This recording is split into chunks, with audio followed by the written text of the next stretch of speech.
Okay guys, rabbit. Inihaw ni kuya, nilagyan ng uling.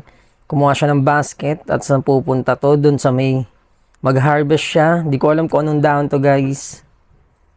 O halaman. Okay? Manluto kaya to? Panoorin natin.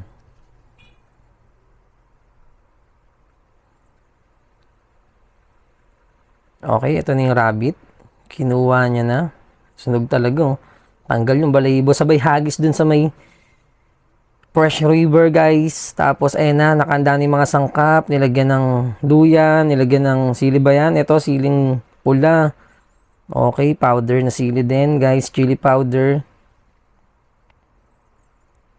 Okay. Parang ano no, parang hindi rabbit. Parang iba yun na sa isip ko guys. Binalot na siya sa foil. Binalot mo na sa dahon, sa foil, okay. Tinakpan. Hugasan sa fresh river, sa clean river guys.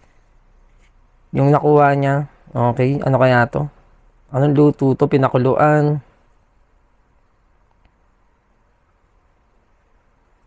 Hiniwa na. I-ready na. Anong halaman kaya to? Chili ba yan? Chili powder, bawang, at fresh oil. Hinalo-halo na ni kuya. Ayun na, binuksan na. Mabasa-basa to, malamang.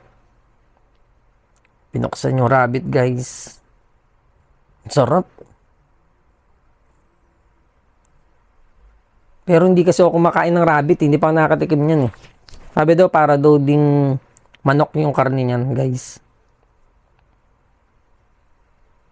Sarap, solid.